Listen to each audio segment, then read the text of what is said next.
Welcome to Table Talk, the show where business families share candid stories of growth, leadership, and legacy. I'm Matt Knight, your host and executive director of the Alberta Business Family Institute. Most of the time we sit with one business family or one business family advisor, and today I have two guests, and they're not from the same company or even the same family. One is the second generation CEO of an Alberta business his father founded over 30 years ago. The other is an advisor who worked alongside him on a multi-year strategic project that by the end included a new name for the business. Liam Murphy is president and CEO of Innoflo Solutions, an Edmonton headquartered fluid management company his father Joe Murphy founded in 1993 as Fireball Equipment.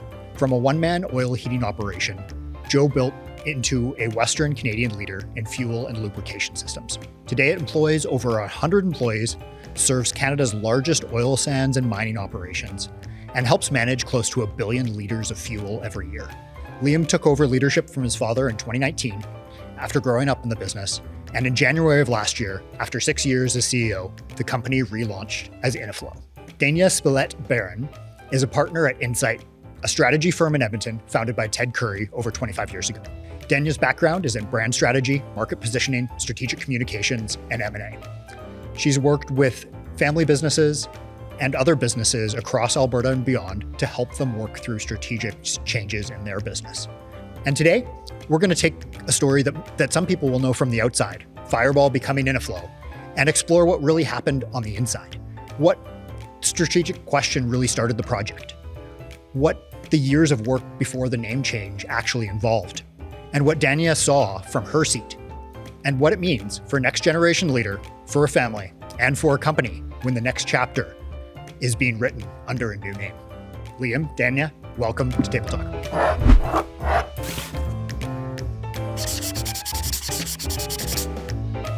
So, Liam, Dania, welcome to Table Talk. Thanks. Thanks for having us, Matt. So Liam, let's start in the beginning. So as I mentioned, your dad, Joe, started Fireball Equipment back in 1993. What's kind of the version of the founding of the company that you grew up with? Yeah, I mean, probably like a lot of your guests, I grew up in the business and a lot of memories from the early days, riding up the hand crank forklift and playing Monopoly on the lunch table when we were little kids. I guess maybe rewinding beyond that, kind of a little bit of the origin story of the business itself. Yeah. Both my parents were U of A grads, and both were farm kids. And so coming to university, my dad had an ag degree, and my mom was a speech pathologist. And my dad took a job with John Deere Corporate. He was the one boy who didn't stay on the farm, and he took a job and moved to Ontario, to Oshawa and Hamilton, and was running a territory with John Deere.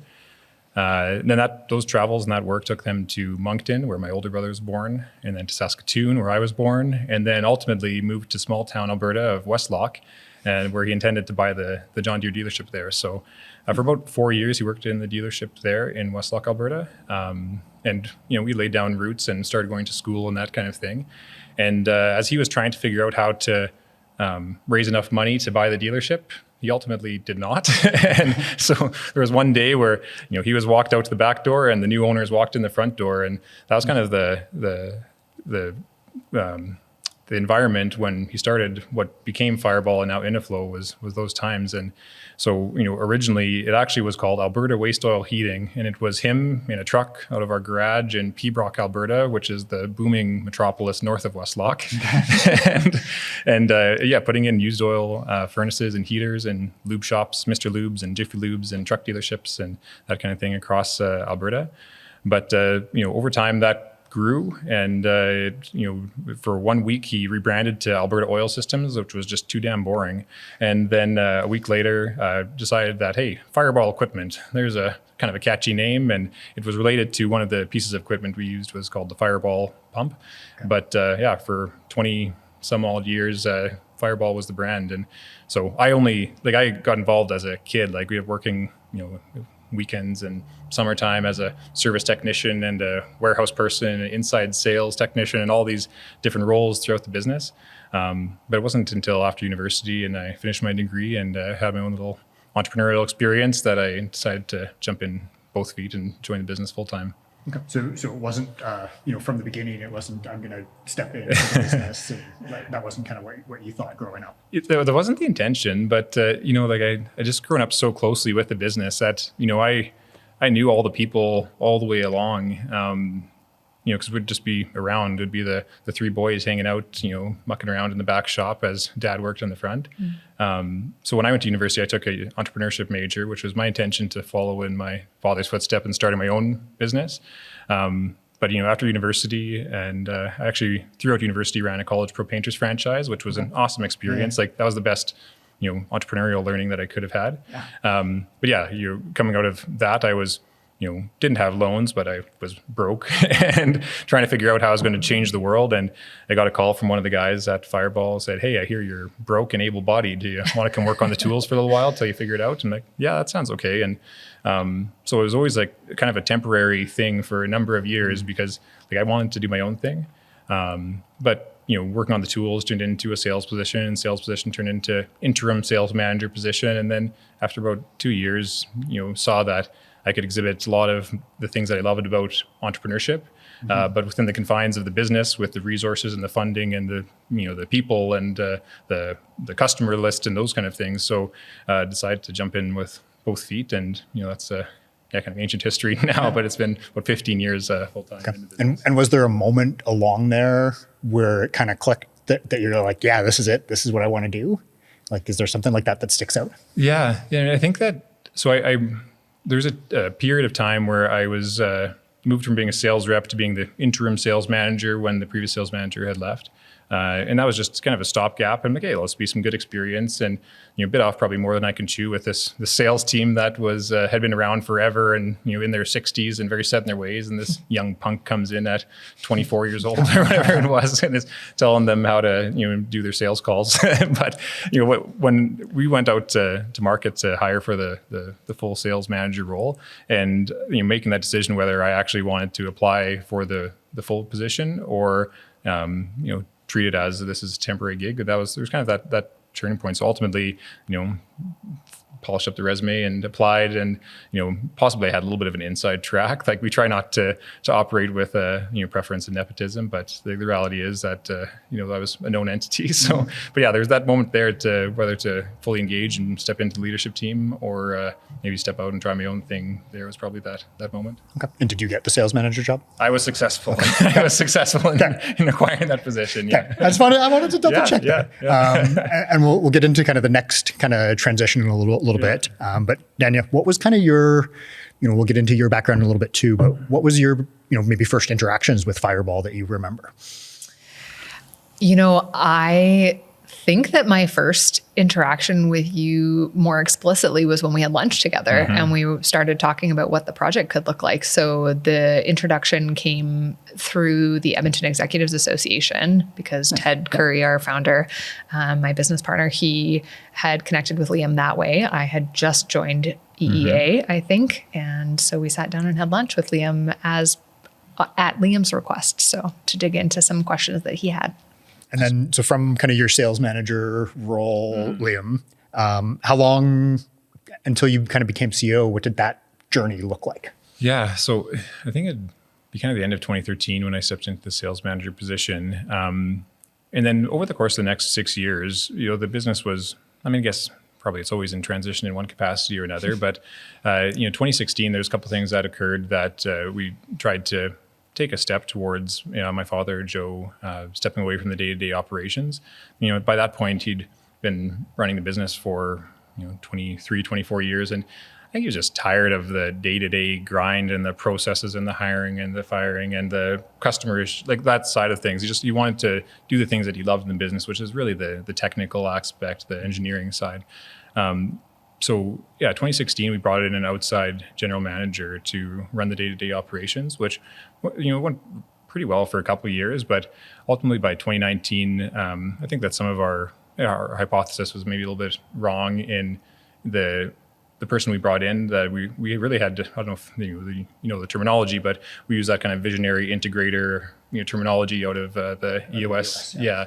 And so we'd always kind of cast Joe, my father, as the visionary, because you get him behind a mic and he can sell a vision, and he is compelling, and he has great strategic eyes for the business. So we kind of just always had him like kind of typecast as the visionary. When reality is, once we kind of understood him better, he is an integrator to the core. But the interesting piece that I think we didn't realize at the time is to be like truly be an entrepreneur, like you have to have a lot of range. Like you need to be able to just like roll up your sleeves and get your hands dirty, and you need to be glad handing and networking and building the business, and you need to be technical, and you need to be soft, and you need to be hard, and you need to be outgoing and he had built that range that like honestly I don't think that I'd be able to do in the same capacity that he has, because it just has kind of to be a force of nature to build something from nothing. And so we had him kind of cast as this visionary, and then we brought an integrator, and then we realized, he's quite the integrator himself. So the two of them really integrated and maybe over integrated or didn't integrate. Culturally, but I guess there's some of those moments there where we realized that and maybe it was the wrong person, and there was some of the plan was wrong. Maybe the person it didn't make sense. But either way, it wasn't working for the business. So kind of on 2019 was a tough year for us. It was our biggest revenue year ever. We had one major project that went a little bit, there were some oversights and that went offside.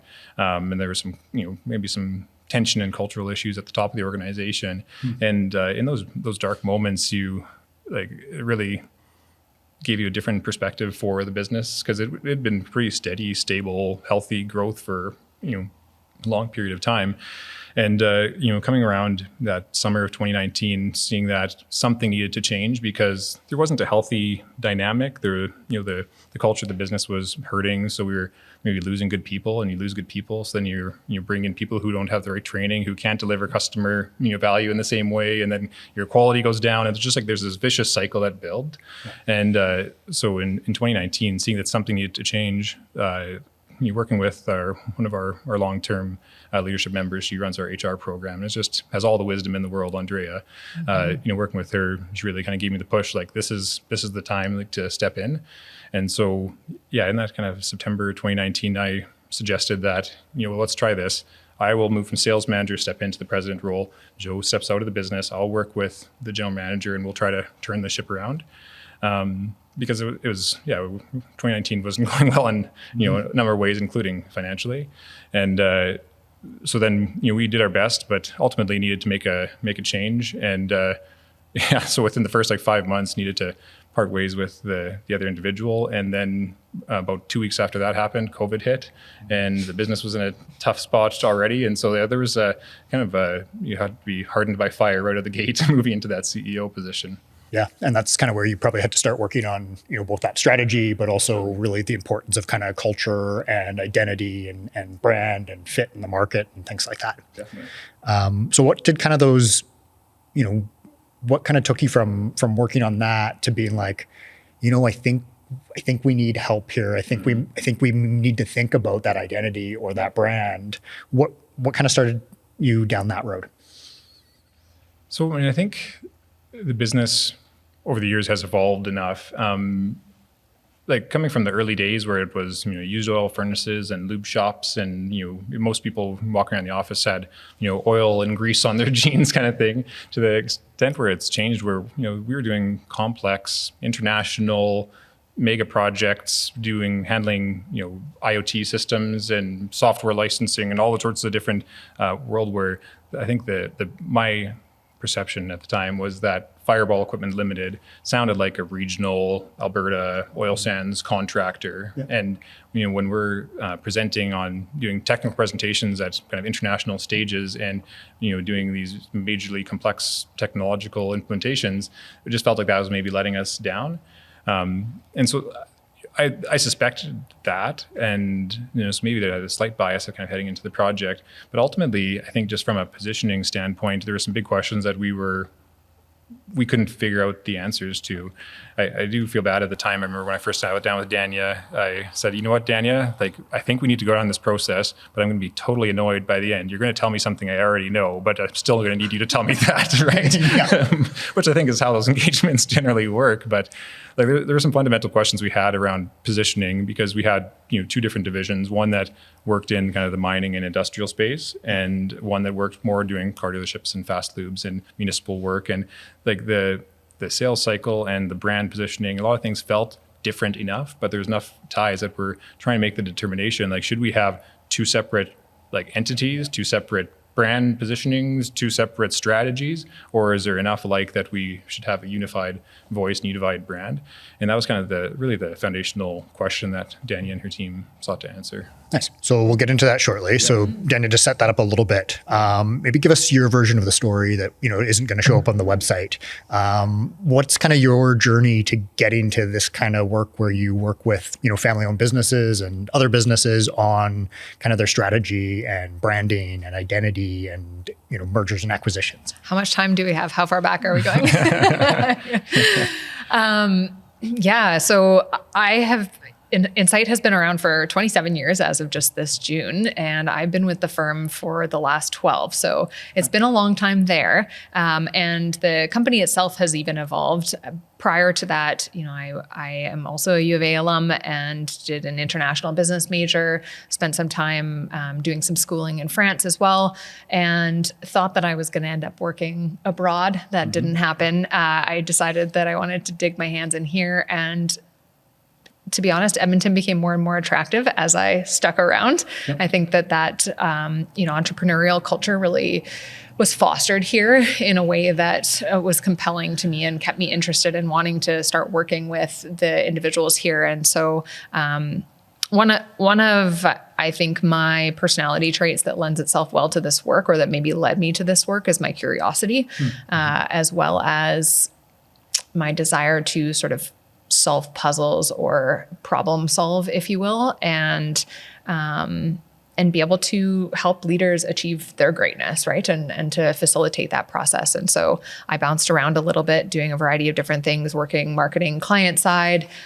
doing some business development work, and ultimately wanted to dig into building strategy for clients, talking to people to inform strategy, and then building something that would give companies confidence to then make decisions off of, but also doing that in a way that was very people-centric. So I think that, those are sort of the elements that landed me in my role at Incite. And then we've built the company and shifted it a little bit from what was maybe seen as more of a marketing firm into a strategic consulting firm, always having the strategy background to the marketing work, but as we saw and did our sort of our own market research, learned that our clients really appreciated that the strategic approach and partnering alongside them to help them make some of these hard decisions, or to vet the things they maybe already knew. And I do think there's a big portion of that that's validating what clients of ours already think. And then there are some surprises that get thrown in the mix, or that help guide you in a more focused or nuanced way than you might have originally thought.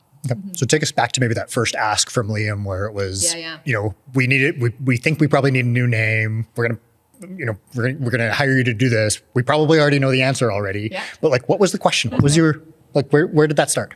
Well, Liam and I both remember it the same. So the question that I recall, the biggest one at least, I think there were a lot. I think we had a long lunch that day.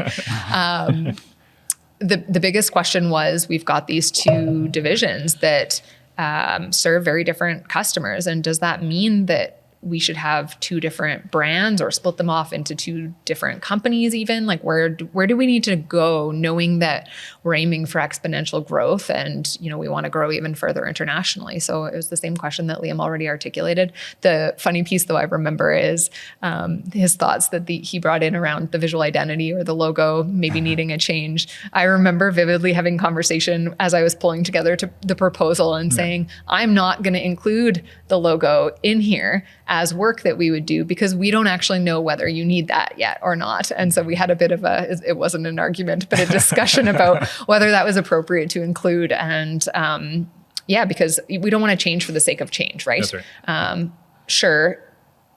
me looking at it subjectively, it probably needed an evolution as per Liam's comment. But a big piece of it was, does the market care? And what is driving this? And is it, all business owners are thinking about ROI. So is there some element of ROI, even though it's difficult to measure with a visual identity? Yeah. So digging into that and really making those decisions in a strategic way. Okay. It's really much more kind of about the strategy and the positioning versus just the name and the brand. Exactly. That would be an outflow. That's the logo and the name are the visual expression, but there's so much more that's underneath that. And so figuring that out first is the critical order, if you will. Okay. And then, so you've described this work as kind of building that organizational brand strategy or that organizational brand positioning. For people who, might not know what that is, what's kind of that effort that kind of goes to produce that kind of like what's your, in a 3-sentence version, like what's that process like? So the questions that it's maybe two sort of answers here to two different pieces. The question that it's answering is, how do you show up in the market? How do you compete and win? How do you build an experience that resonates with the people that you're trying to serve and the ideal people that you're trying to serve? So I think that's what market positioning or brand strategy aim to do. How do you tell the story of who you are? The one piece that I didn't mention is that Liam had spent quite a bit of work. We didn't engage in 2019, and he had spent quite a bit of time working on building up that internal culture and having those internal elements aligned for himself before he moved external. And I think that's really the right way to do it. We think about that even with communications or when you're rolling out new market positioning. So that foundation was critical, and I think that's useful to know before you move into a process like this. In terms of the process, we do like to work through a discovery. Obviously, we need to learn more about the company. I knew a little bit about Fireball at the time, but doing that deep dive with the company, learning the facts and stats, and then also meeting with the leadership team to understand their own impressions of their business. Sort of we like to say you can't read the label of the bottle from the inside. So let's figure out what the inside thinks, and then let's go and figure out what the outside sees, and figure out how those match. So the internal discovery sessions, and then we go to market, whether that's with clients, sometimes that's also with internal staff, depending on what exactly the engagement entails.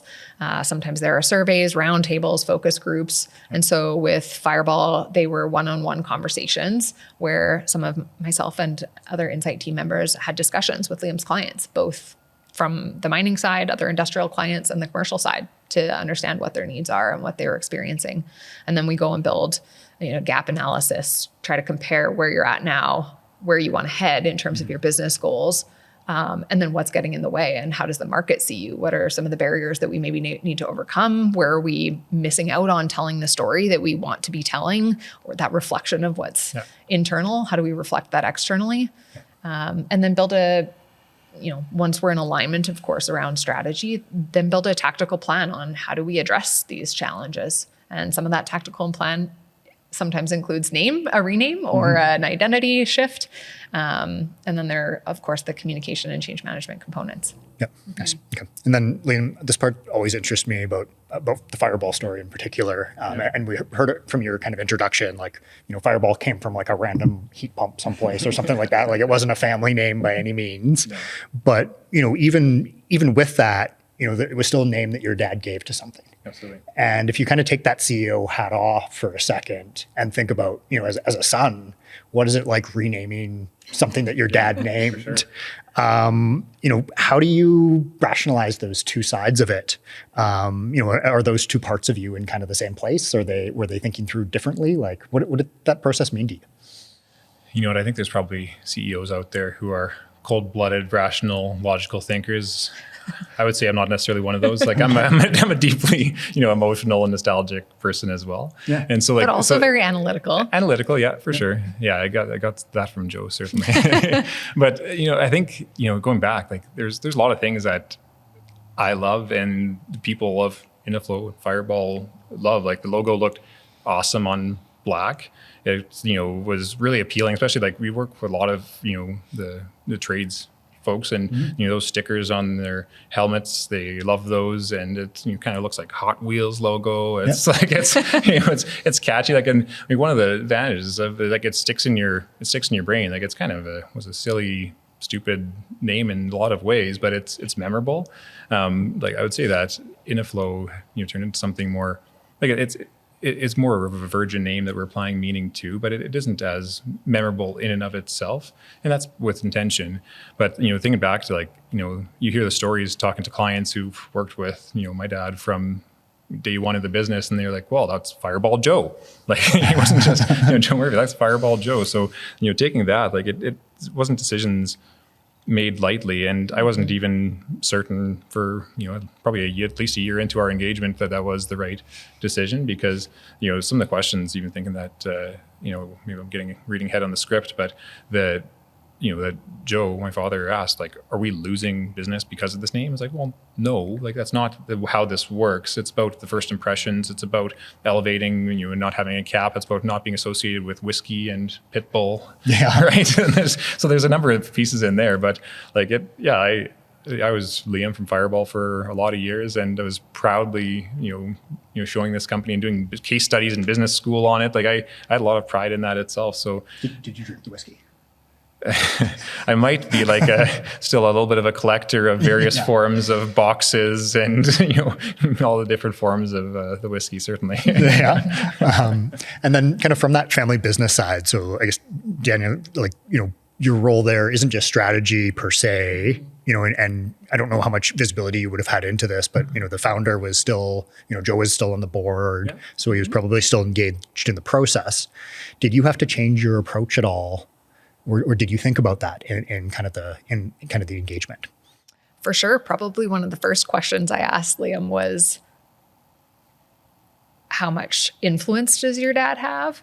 And not good or bad, not attaching any motion to it in that sense. And what does this need to look like? Where do you think he stands now around the name change? Is there openness to that? And so, that's important to know. And then I don't know, it changes the process a little bit, but in a pretty nuanced way. So, some of it just meant that I was sitting down and having face-to-face conversation with Joe throughout the process, certainly initially as we were gathering feedback from clients and understanding his perceptions of the business, hearing, what he tied to the legacy and to his own personal identity and not just in the visual identity, but who the company was.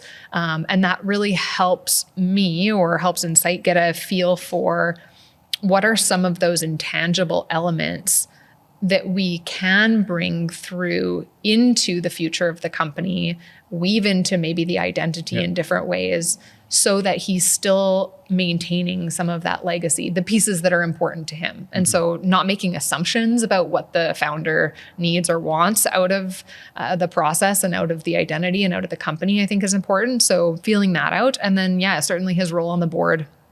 We engaged with the board. Liam brought us in to share some of the strategic recommendations to the board around the market positioning. So regardless, we hadn't even moved on to the naming and the branding phase yet, to make sure that we all were in alignment about where the company should be headed from a market positioning standpoint.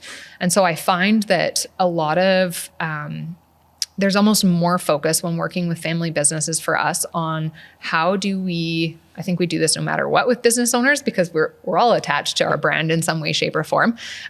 We've built that experience. And so I think part of the important piece is engaging people enough that you can build trust in the process, that you can create a space for honest engagement from all individuals, but specifically the family. And then also creating structure so that the process can have objective elements as well, rather than being drawn back to emotional components that often come up when you're talking about family legacy. And so I think building some structure and really leveraging or leaning in on that client feedback, market feedback, prospective client feedback, to say that we're making our decisions based on this and based on where Liam and the board is guiding the company. And I think that helps to create some structure, along with here's how we can flow the important pieces of your legacy into the evolved brand. Okay. And then for either of you, what were some of those kind of legacy items that were carried forward? What things kind of stick out?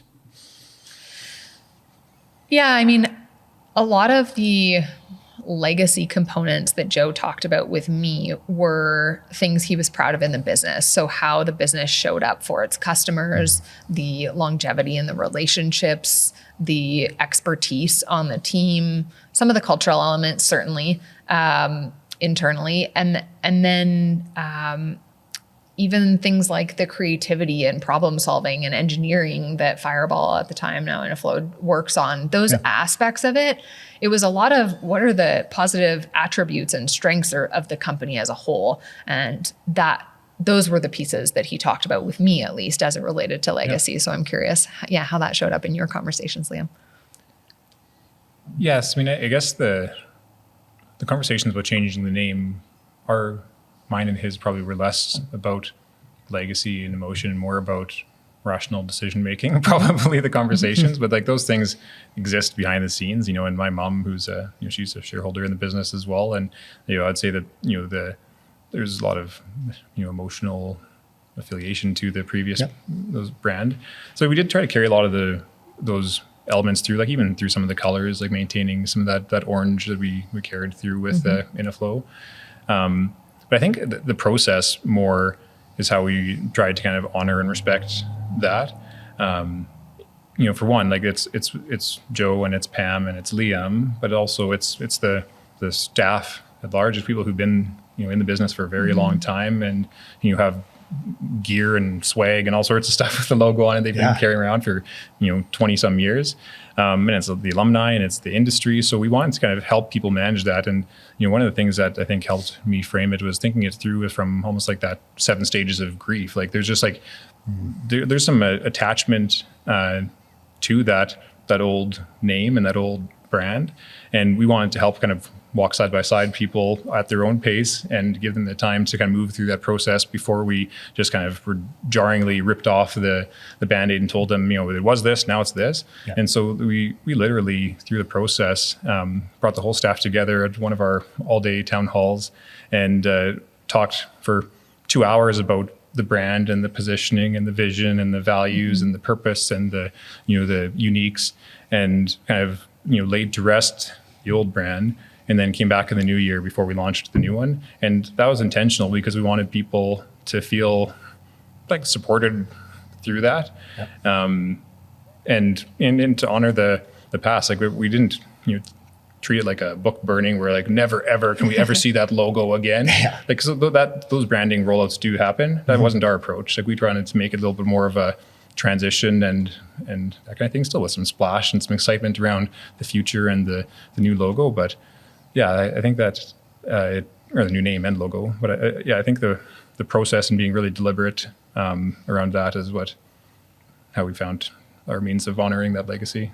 Yeah. I think that piece about grief is actually something when you think about the practice of change management that is often overlooked is whenever there's any change, regardless of whether it's tied to a family business, there's that grief, there's then the phase of ambiguity and what's happening next. Absolutely. And what is the reaction going to be to this new logo and this new brand, both internally and externally. And then there's the momentum moving forward and the change and the shift. So start making sure that you walk people through those phases. Yeah. Whether it's through the process and engaging Joe or whether it's through engaging employees for sure helps. Yeah. Like you're, oh, sorry, Matt. But yeah, I was going to say, like, and people move through that process differently and differently than you would expect too. Like some people were who you'd expect to be really stuck on the decision and to moved very quickly. And other people who you wouldn't expect come out of the woodwork and you provided resistance or, a lot of questions and around the change. So like, you kind of have to, make it, it's not a one size fits all solution in those kind of capacities. Mm-hmm. Yeah, and really kind of goes back to what you were saying earlier, Dania, about like the importance of, the work that Liam was doing to build the culture and the strategy internally before, trying to put these big, very visible changes in place. We like to use the rings of a tree analogy. Liam's familiar with that, but it's this inside out approach, right? Start with the core, and that's, potentially your board and your executive or your leadership, depending on who the company is and how it's shaped. And then that's your maybe mid-level management or maybe your entire staff. And then you're talking your customers and your prospective customers and then the general market, right? And that's both in how you communicate and how you build buy-in. It's this bit of a kind of left field question, but if kind of for both of you too, there's probably some other names on the table throughout the process that weren't Innoflo and probably weren't Fireball. Are any of them like still fresh in your mind? And every once in a while you're like, oh, we should have named it this. I can't say what we should have named it because that's a Liam decision. Or even just a name that you remember coming up in the process that you're like, yeah, that's memorable. Like, because this was, 2-3 years ago. Like, Yep. Yeah, I remember a few. But I guess it's so funny, the process itself, because like we made the decision, we are changing the name. And that was the name was the first, and then the visual came after. And so once we made that decision, then Dania and her team and it's Darren, your creator, we really you got involved with that. So they first presented us 3 or 4 names, and honestly, the first reaction to all of them was almost just like kind of like standoffish, like, oh, like I can't picture myself in any of those, and found everything that's wrong with all of them and sent them back to do more. But then like, it's interesting. Then the one name that's like, okay, that one's tolerable. From the first round. From the first round. That one was tolerable. Then we kind of like slept on it and we sat on it. And it was interesting because the first process, when they presented the names, we compared each of those to Fireball equipment. And that was the comparison sake. And then once we kind of came around, like, we kind of like this name Innoflo. And then we started kind of living in that and liking it more. So when Dania and her team came back with the second round, we weren't comparing any of those new names to Fireball anymore. We were comparing them to Innoflo. And so, but it was like the first reaction wasn't like, you nailed it, that is the name. Like do remember some of the other names that, I don't know if maybe the other was intentional. We were a little bit off the wall to make us not be. I think there was intention and plan and strategy behind all of them and thought, but they all had some level of rationale. Yeah, for sure. Naming is actually really challenging, right? Both to find something that resonates with the market and with the client, like Liam, and then also to come up with something that has a URL and hasn't been trademarked and is unique in some way. Yeah. And I'd say that the time when we really like firmed up the decision in my mind is our URL, the .com for Innoflo. I don't know if it just threw us the searching, some bot picked it up and listed that URL where we had to spend like 10 grand to get that URL. And I was just like, I'm not going to, step away from the right decision for 10 grand, but like, I'm really committed once we, on some letters on a computer screen that we're spending $10,000 on. And sorry, thinking about language too, right? Because we had talked about expansion into South America or other areas where you're doing business. So there were language considerations as well for the name, but it's interesting how I think it's very rare for any client that I've seen to feel comfortable with a name right off the bat. It's like saying I wear jeans all the time and then you're going to put me in a suit, right? To some extent. Then you see how good you look in a suit. I mean, that's the goal, right?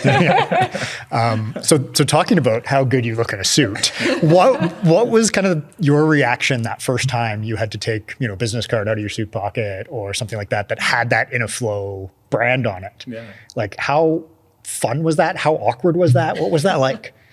No, honestly, I think that like once, I don't know if it's my process or this is just, human nature, but like, making the decision, I'm very, very, very analytical on making that decision and will labor over that decision. But once I've made that, like I'm all in. So like once we kind of did the rollout, I'd say that it was excitement, there was pride, and our team, like our marketing team, our VP of Marketing Innovation, Jared Beliveau, did a great job on the rebranding, kind of external into the staff and the apparel and the visuals internal. And then Andrea, our leader on HR, did on the communications internally. So like we had a really solid rollout plan, and we sat down with vendors and major customers and the board, and we even had process like kind of the rings of the tree where we brought all kind of the senior people, the management layer and some of the long-term employees and brought them in, gave them a sneak peek the day before. And as we were kind of talking this through, I remembered one hilarious anecdote was I had my son with me at the time. So he was 7 years old, and I think he had an eye appointment that afternoon. So I had him in with me sitting in the boardroom as we're rolling it out to the management group. And so we rolled this out, and everyone's all excited about this new brand. And my son Jameson, at the end of the meeting, he's like, if I'm ever the boss, I'm going back to Fireball. I'm like, you little bugger. But at any rate, rolling out the website and giving out the business card, it was huge excitement. And I think that the brand itself, Dania and her team, Darren, did such a good job on the visual representation of the name, of the logo, the icon itself, and the name. There's a lot of meaning behind it, which I'd say to the average person who's digesting our brand doesn't know all of the behind the scenes decisions, but there's a lot of intention behind every single decision, behind colors and design and everything. Yeah. Even the I in Innoflo, it's intended to look like that's a person. We're a people first company culture forward business. And so there's a lot of thought that goes into it. So I'm carrying all that excitement about those, and just excited to kind of bring people into the inner circle, something that we've been, share something we've been working on for years. Yeah. So since you brought it up there with kind of the next generation, aside from being the boss and renaming it back to Fireball, do your kids kind of have, a goal of, do they feel like they're going to work in the business? Have you talked to them about that? Have they talked to you about that yet? They're always my wife and I, Rosemary, she's brilliant and has just wisdom beyond, she's a registered nurse, but, it seems, I think she could be a business consultant any given day because she's just so wise. So we talk a lot about business at home, and the kids overhear a lot, and they come into the office and they love there's hot chocolate, and they, all the staff know, right? All the staff know them, but I don't know, we don't want to prejudge anything. And, I think ultimately, some businesses, you've had one of those episodes with fourth generation businesses when, I don't know that will be, I wouldn't rule that out, but I wouldn't want to prejudge it. Yeah. But, I think that what the business has done for me in my process is it's afforded me opportunities that otherwise maybe not been at my disposal. This is being a family business is something that, so we have debates at our, at our dinner table in our boardroom, because is this a family business? And, Joe would say, no, this is a for-profit enterprise that happens to have family working in it. Right. So and that is there's truth to that. So, me coming up through the ranks, I didn't want to get there through my last name. I wanted to overcompensate on merit and have earned every, bit of the what we've built. And so I probably would approach things the same way with my kids, but they're just little as well. The oldest is 11 right now, so we got some time before we get to that stage, but open-minded certainly. Yeah, nice. Okay. So we're going to switch into what we call the lightning round. So want super short answers here. So kind of the first things that come to your mind, keep it tight. So Liam, hardest part about working with family in the business?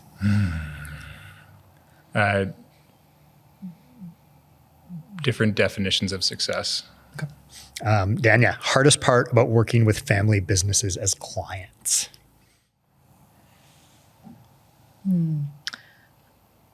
Balancing the goal or the objective of moving them towards a goal and some end outcome with the people, the human side, which I think is even more complex in family business. And the idea that the org structure is not necessarily the way that decisions get made. Yeah, it's a little bit more dynamic sometimes.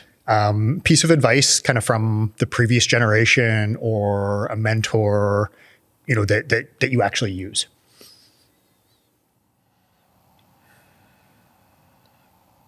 Yeah, I think the biggest thing in my world is that we're in the people business. While what we are great at in our value proposition in the world is we are the best at doing, oil change systems and refueling systems and fuel management systems. That's the what we do. But ultimately, that's not why people get up in the morning. So building the culture that, supports the people and being the vessel to change them, our kind of core vision is leaving people better than we found them. Okay. And so being in the people business, that's something that I get up every day for. Nice. Okay. Dania, anything kind of from, either your family or from kind of the founders and partners at Incite that kind of stick out for you? I mentioned it earlier, not super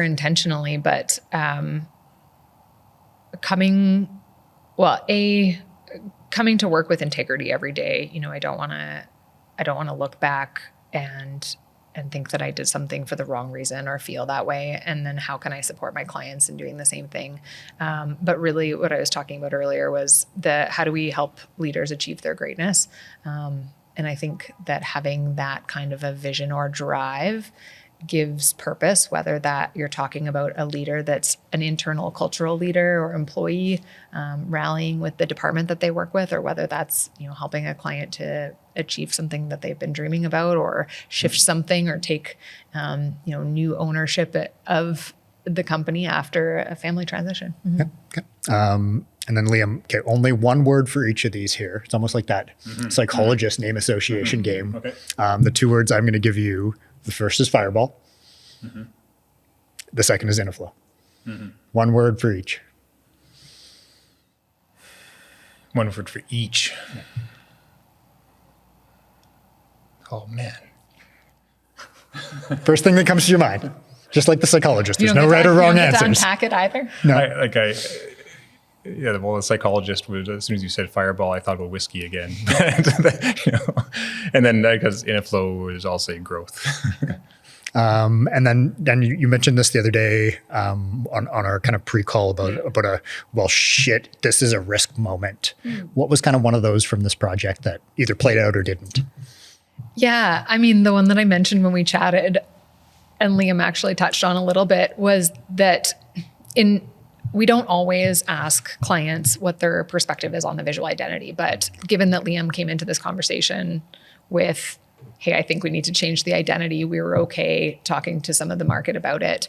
And when we asked, we got a lot of positive feedback that it was, it's a fun logo, it's retro, it's memorable, all these things that, make you think there's brand equity with this name. And so that for us was a bit of a, how is this going to go over with the client? Because that might be what the customers are saying, but strategically, this look and feel is not the brand experience that prospective customers are maybe looking for, or that will carry the company into what it's looking for in its next phase of growth, right? So when you think about marketing or market positioning, you're not just thinking about the current customers you serve. In fact, as long as the experience stays the same or is better, they usually don't care as much as our clients think about a brand change. It's really, who are you marketing to moving forward, and how do you create something that takes the legacy and the best elements out of the company that resonate with your clients, and build that into a story that has visual and verbal representation.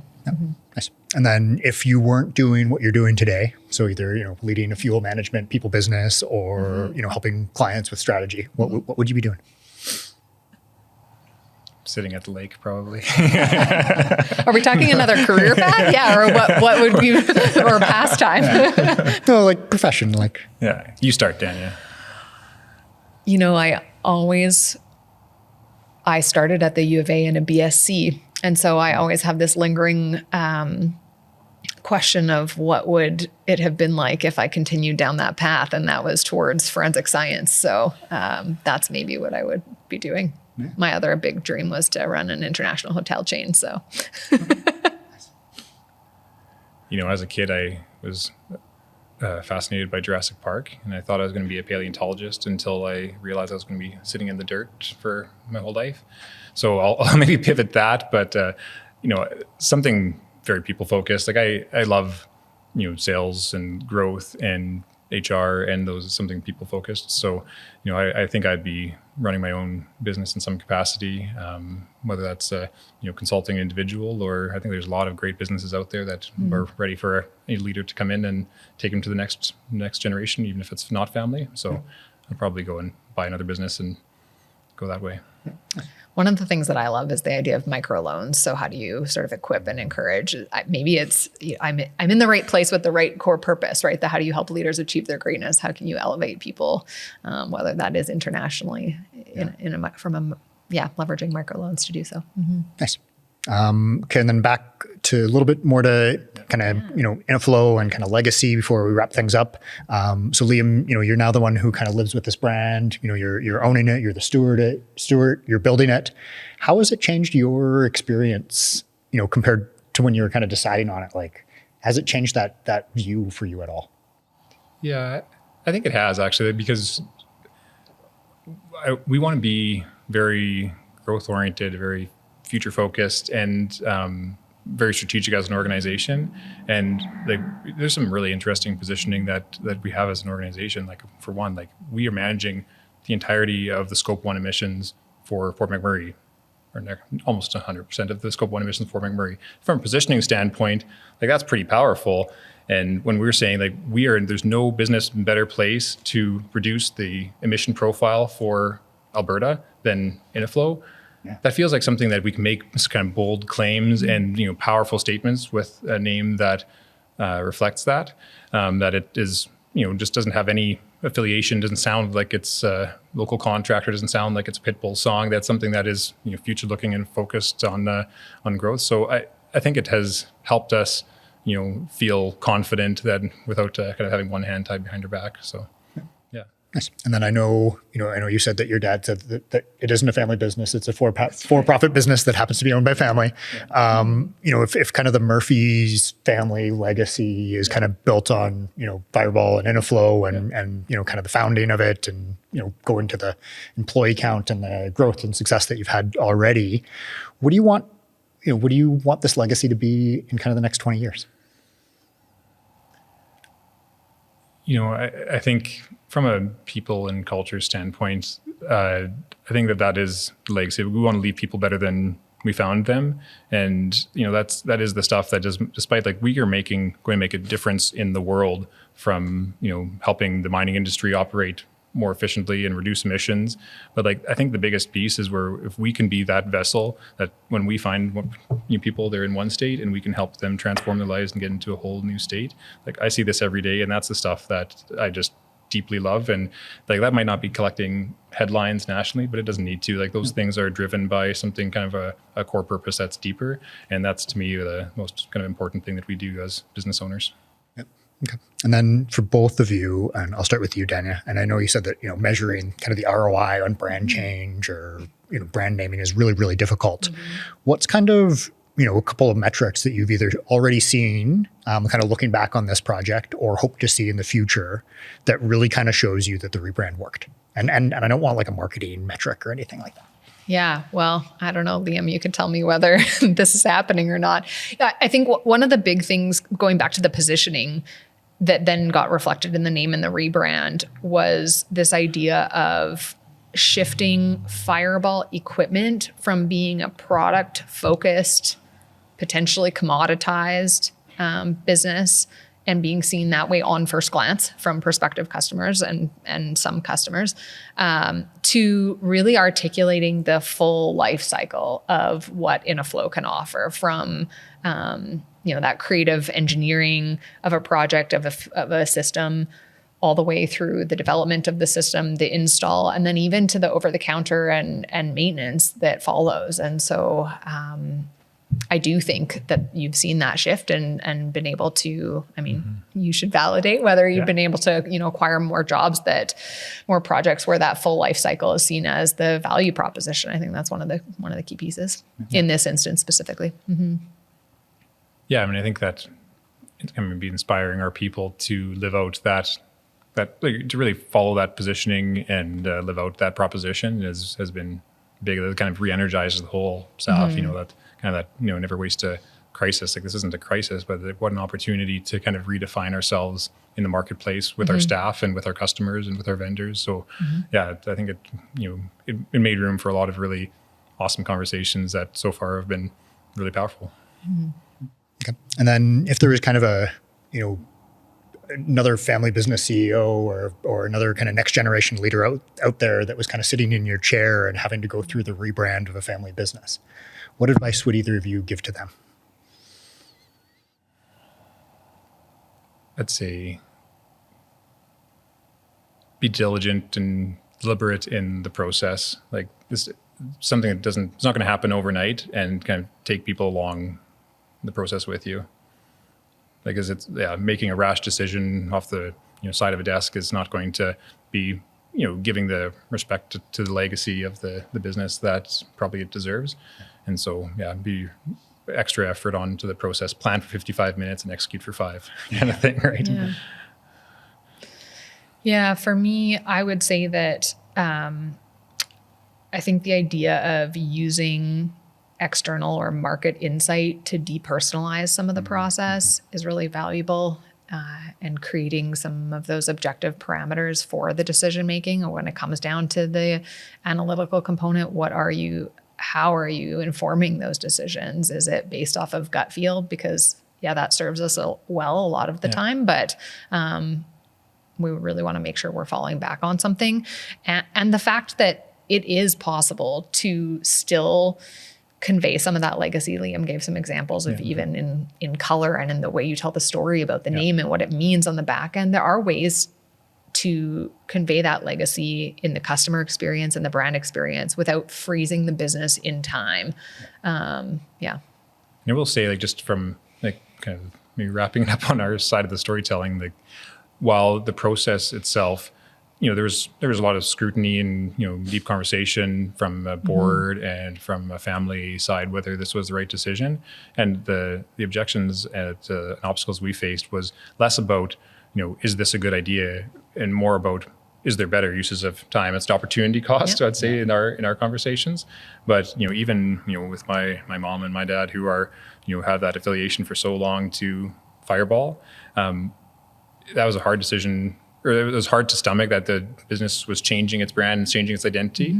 Once we did, like, I remember Joe coming to me like 3 days later being like, it is shocking how fast the old brand looks old. And so he moved, once he made that decision, he moved, fully through it as well. So, while it felt like, I didn't want to make a change that my parents weren't going to be approving of, but once they kind of came along and brought them for the ride, like, they have come a long ways, and they, I think, love the new brand, the new identity, the new meaning behind it, just as much as everyone else.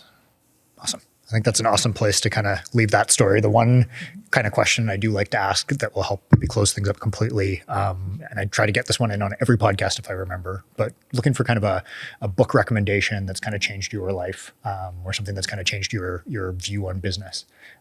What would you pass on to a listener? I'm a big fan of Start With Why. Being really kind of purpose-driven, which maybe kind of resonates with some of the conversations we've had, but that Simon Sinek Start With Why would be one that I would that one suggest. Fits the episode very well. Yeah. I think it's funny because there's some recency effect too. There are so many great business books, and I was just reading a Simon Sinek article yesterday, so he came to mind for me as well. There are too many to choose from. Like Patrick Lencioni writes some great ones. 5 Dysfunctions of a Team. I think that's helpful in a lot of circumstances, at least with the work we do with clients. But the other one that came up just because we were talking about the phases of transition is Managing Transitions by William Bridges and his wife. So that's a good one as you're thinking about. And there are a couple different versions. He's written one from the point of view of a leader or a consultant, and then one from the perspective of an employee, which is more surviving transitions, I think it's called. Don't quote me on that exactly. And so, interesting to have them walk you through some of those different processes, because this is change. There are also bigger changes than this and smaller ones that we need to manage in organizations. Yeah. Nice. Well, Liam, Dania, thank you both so much for spending time with me today. What I really take away from this conversation, or what I've taken away from it so far, is that the most interesting part about like this story and this rebrand wasn't about like, what gets put on the next t-shirt or hard hat or business card. It's really about everything that's kind of happened upstream. So the culture and the people, and, really thinking intentionally about what this means to your employees and your shareholders and parents and, the customers that were involved in this process as well. And really, it started years before Incite became involved in this process to really get this thing to be a successful transition for you. And then, when Dania walked in, it wasn't, what do we name this or what are these colors are? It was really about like, who's your market? Where are you going? Does this fit? So it's kind of more about that alignment.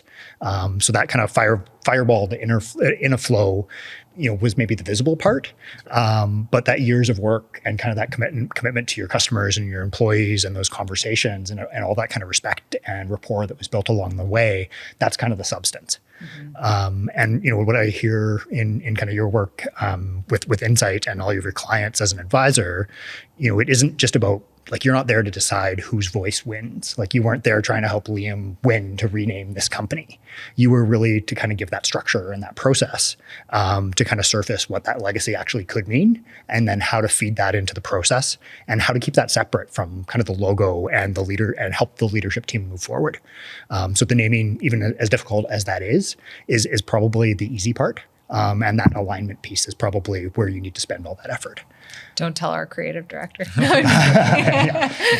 And then for kind of next generation business members and other folks listening, the takeaway that I want you to hold on to is, if you're looking to put your own mark on your business, down the line, the right mark to look for isn't that logo. It isn't that identity. It's really about all that work that you put into to earn that change.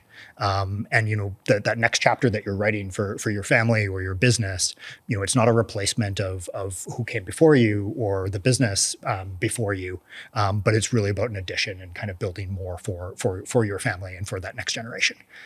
So if you enjoyed this episode, follow us on Table Talk to stay up to date on all the new episodes.